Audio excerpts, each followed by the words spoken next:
Olá galera do Damafô, sejam bem-vindos a mais uma aula e agora de Química nós vamos resolver a segunda parte das questões de soluções para o Enem. Lembrando que é um conteúdo que você deve saber, não é uma das questões mais fáceis de Química da prova, mas a gente tem que acertar todas elas, esse é o nosso grande objetivo. Então, vamos resolver mais algumas questõezinhas aqui, a gente vai revisando os conteúdos para que a gente te prepare o máximo que puder para você resolver todas as questões e acertar esse conteúdo aí no dia da sua prova. Bom, vamos lá fazer uma questãozinha que caiu em 2014. Essa aqui nem exigia tanta parte de soluções, mas eu trouxe para a gente relembrar o conceito de ppm, tá? Vamos lá. Diesel é uma mistura de hidrocarbonetos que também apresenta enxofre em sua composição. Esse enxofre é um componente indesejável, pois o trióxido de enxofre gerado, o SO3, é um dos grandes causadores da chuva ácida. E já vai um lembrete para a parte de química ambiental, a chuva ácida aí que é bem importante para levar para a prova também. Nos anos 1980 não havia regulamentação e era utilizado óleo diesel com 13.000 ppm de enxofre. Então, atenção, 13.000 ppm de enxofre no óleo diesel. Em 2009, o diesel passou a ter 1.800 ppm de enxofre, o chamado S1800, e em seguida foi inserido no mercado o diesel S500 com 500 ppm de enxofre. Em 2012, foi difundido o diesel S50 com 50 ppm de enxofre em sua composição e atualmente é produzido um diesel com teores de enxofre ainda maiores, o que é ótimo porque quanto maior quantidade de enxofre, mais trióxido de enxofre eu tenho aí e mais as chances de ter chuva ácida, enfim, contribuir para a chuva ácida, que é um grande problema ambiental. Certo? Então, aí ele está falando só que o enxofre é um componente desejável por conta do SO3, que é causador da chuva ácida, e fala que o diesel ele tinha uma grande quantidade de enxofre no início, né? Tinha 13.000 ppm e foi reduzindo essa quantidade até chegar agora nos 50 ppm, e inclusive hoje temos teores de enxofre ainda menores. Ok. E aí ele pergunta, substituição, aqui ó, substituição do diesel usado nos anos 1980, que era o diesel com 13.000, vou colocar aqui só para a gente relembrar, de 13.000 ppm de enxofre, por aquele difundido em 2012, qual foi? O diesel S50, com 50 ppm de enxofre. Então, uma grande redução, certo? ppm de enxofre. Permitiu uma redução percentual de emissão de SO3D e ele te dá as opções em porcentagem. Então, primeira coisa é a gente relembrar o conceito de ppm. Vou colocar aqui embaixo. Partes por milhão. Isso que significa ppm. Partes por milhão. O que isso me significa? Se eu tenho alguma coisa, por exemplo, aí esse diesel lá de 1980, que tem 13.000 ppm de enxofre, sabe o que isso significa? Que eu tenho 13.000 partes de enxofre para cada 1 milhão, porque é partes por milhão. Se fosse partes por bilhão, seria para cada 1 bilhão. Se fosse partes por trilhão, seria em 1 trilhão e assim por diante, tá? O mais usado é o ppm, mas eu posso ter o ppb também, que é bastante comum em provas de vestibular. Então, eu tenho 13.000 partes de enxofre para cada 1 milhão aí do meu, no caso, óleo diesel, tá? Do meu óleo diesel. É isso que significa. Mas caramba, vamos facilitar aí esses cálculos. Esse tipo, pessoal, esse tipo de concentração aí em ppm, ele é muito usado quando a gente tem uma quantidade muito pequenininha. Então, imagina a gente colocar isso aí com vírgulas, notação científica, tudo vai fazer uma loucura na nossa cabeça. Então, uma forma aí de simplificar essa quantidade aí, essa concentração que seja, é colocar em ppm, ou ppb, ou ppt, certo? Então, 1 milhão, não se esqueçam, 1 milhão é a mesma coisa que 10 à sexta, certo? Então, é isso que eu tenho. No primeiro momento, eu tinha lá em 1980, eu tinha 13.000 ppm em cada 10 à sexta do meu diesel, certo? Em cada 1 milhão de partes do... Imagina, para cada 1 milhão de partes do meu diesel eu tenho 13.000.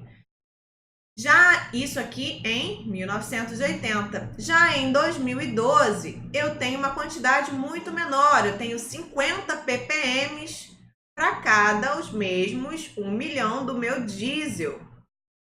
Certo? Maravilha. Então, na verdade, isso aí seria mais uma questão assim de regra de 3 do que realmente saber ppm e tudo mais.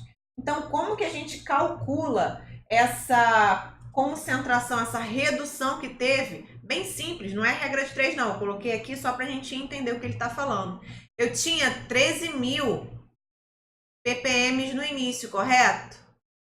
Só que agora eu tenho só 50. Então, vocês concordam comigo que eu reduzi 1.250 ppm?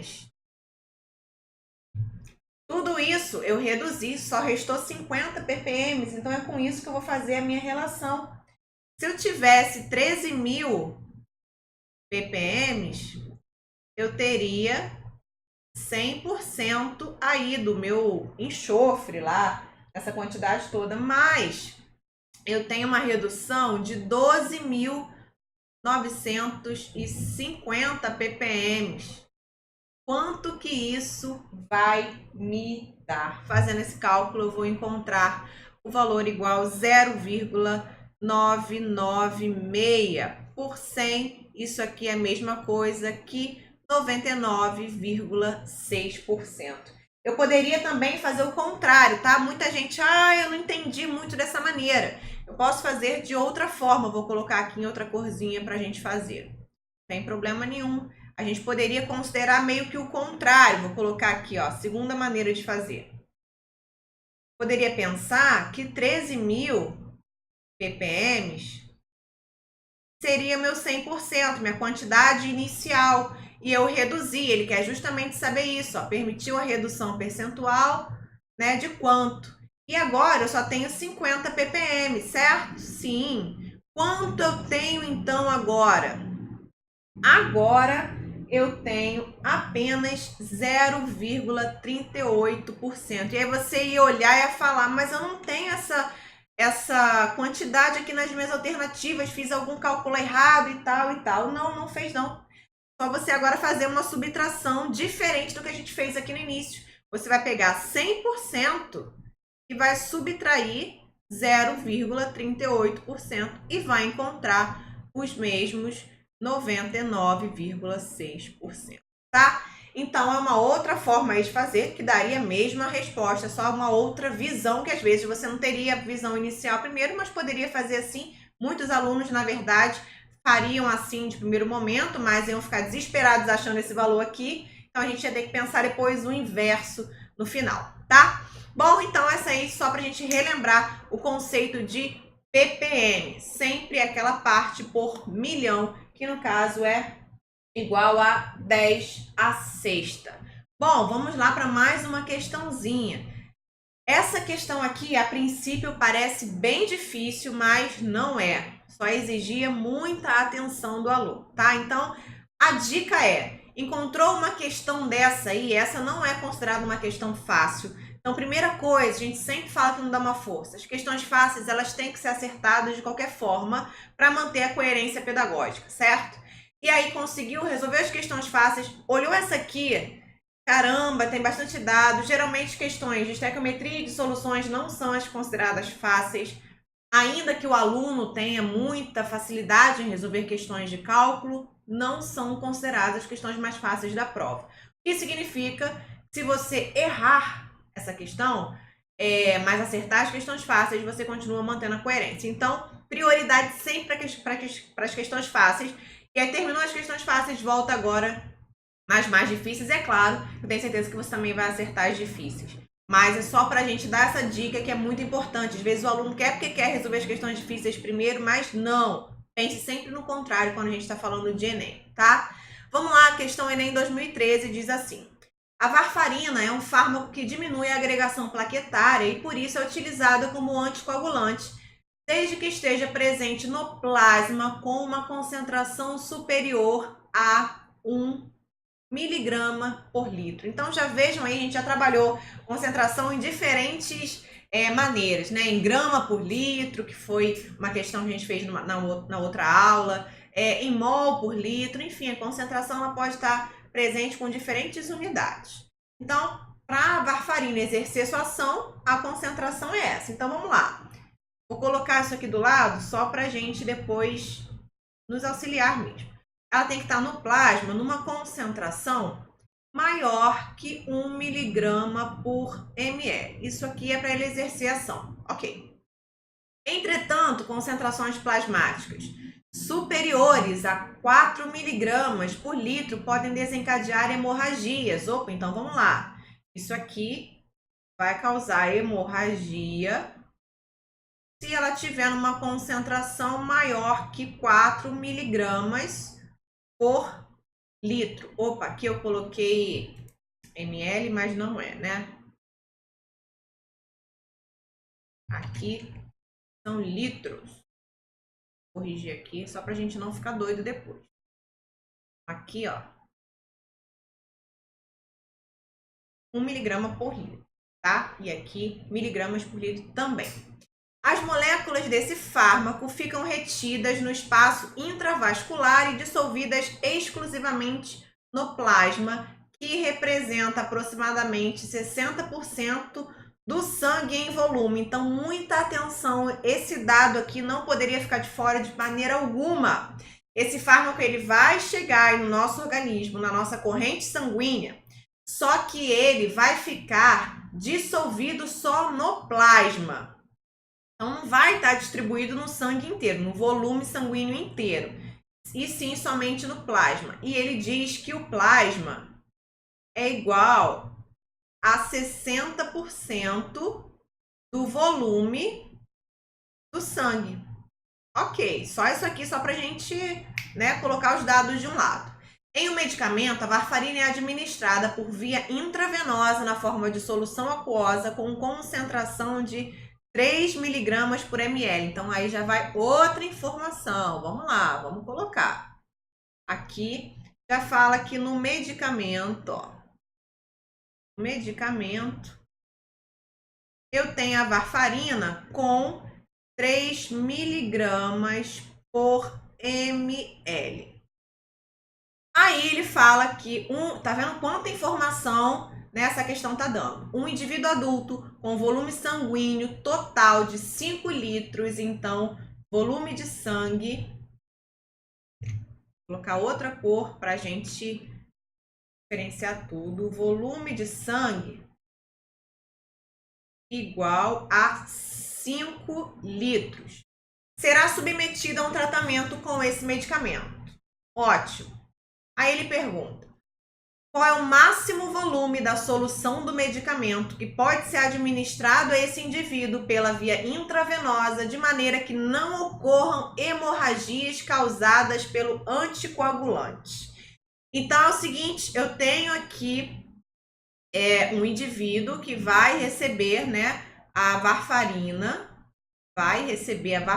uma injeçãozinha aí, ó, por via intravenosa, vai receber aqui, e ele quer saber o seguinte: qual é o volume? Qual é o volume dessa solução de varfarina para ser administrado nesse indivíduo para que não ocorra hemorragia? Eu quero uma ação anticoagulante, mas eu não quero que tenha hemorragia. Para isso, ele te deu todas essas informações aqui, ó. Eu posso ter uma concentração menor que 1 miligrama por litro? Não, porque senão não vai fazer efeito. Para fazer efeito, tem que ter essa concentração aí. Se tiver acima de 4 miligramas por litro, o que acontece? Tem hemorragias. Então, eu já tenho aí, ó, uma margem. Para fazer efeito, considera que eu tenho que ter, ó, uma concentração maior que 1 miligrama por litro, mas ela tem que ser menor que 4 miligramas por litro, certo? Então, eu tenho que ter essa faixa aí sendo considerada. E aí ele fala que esse medicamento vai estar dissolvido em 60% do volume de sangue e que a concentração dele, eu tenho essa varfarina que eu vou administrar, é de 3 miligramas por ml. Volume de sangue, 5 litros. Aí você fala, que maravilha, já deu o volume de sangue. Se você não considerar isso aqui, ó, já erra tudo. Porque ele fala que ela está dissolvida no plasma, que é 60% do volume. Então, eu tenho que tirar 60% de 5 litros. Então, lembrando de matemática básica. Quanto que é 60% de 5 litros? Vamos lá. Fácil, fácil. 60% vezes 5 igual a 3 litros. Como que você fez isso? Já tem que saber. Mas vamos lá. 60% é isso aqui, ó. Vezes 5. Tranquilo. Corta aqui. 6 vezes 5, 30. Dividido por 10, 3. Pronto, de uma maneira difícil, mas se a gente pensar rápido com a prática, é claro, a gente já consegue fazer essas questões, esses cálculos de cabeça. Então, a gente tem que considerar que o volume final, que essa varfarina vai estar distribuída é em 3 litros e não 5 litros. Certo? Certo. Então, o que a gente tem que fazer agora? C1V1, C2V2. Só isso, só isso. Vamos pensar o que é C1V1, C2V2. Primeiro de tudo, é o seguinte. A minha concentração máxima, você vai falar, como que eu vou considerar? Considero 1, 2, 3, 4. Tenho que considerar 4 miligramas por litro. Essa foi uma sacada meio ruim dessa questão, tá? Porque, de fato, com 2 miligramas por litro, eu também já tenho efeito. Com 3 miligramas, tenho efeito. Mas a gente tem que considerar a concentração máxima aí que pode ser administrado, tá? Tanto que ele fala o volume máximo da solução para que não ocorra. Então, para que não ocorra, eu tenho que considerar a concentração máxima de 4 miligramas por litro também, certo? Mas qual é a minha primeira concentração, minha concentração inicial, concentração do meu fármaco?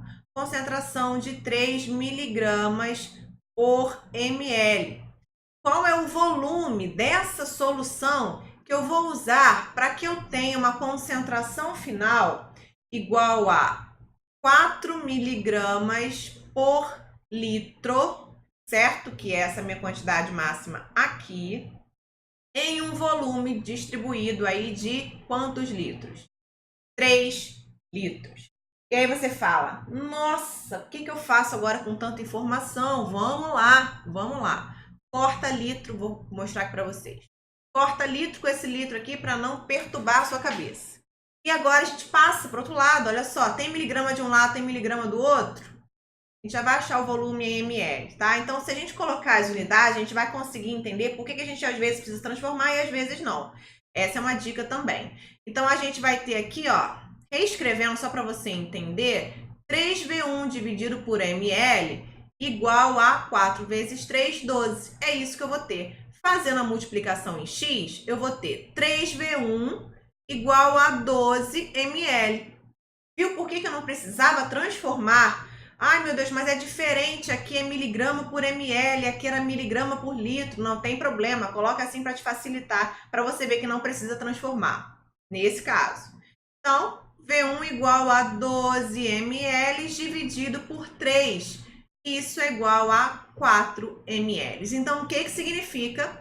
Que eu tenho que administrar 4 ml dessa solução que tem 3 miligramas em cada ml para que o indivíduo não sofra hemorragia e tenha o efeito aí da varfarina, certo? Então, a única dificuldade, o que é ruim realmente nessa questão, foi o fato dele ter falado isso aqui, que tem que estar numa concentração superior a 1 e que não pode estar superior a 4. Você poderia ficar em dúvida com relação a essa taxa aqui. Mas, quando ele fala em máximo volume, aí eu tenho que considerar realmente o máximo ali que ele pode ir de concentração para que não ocorra hemorragia, e no caso são 4 miligramas por litro. Então, eu precisava entender tudo isso aqui para fazer um cálculo, a princípio, bem simples. C1V1, C2V2. Então, já viram aí que esse é o tipo de cálculo preferido quando o assunto é solução no Enem. Bom, espero que vocês tenham gostado dessa aula, que tenham contribuído aí para você fazer a sua revisão. Deixe seu comentário, deixe seu like, inscreva-se no canal, ative as notificações para que vocês recebam em primeira mão toda vez que a gente fizer uma revisão como essa. Um grande abraço e até a próxima, galera. Tchau, tchau.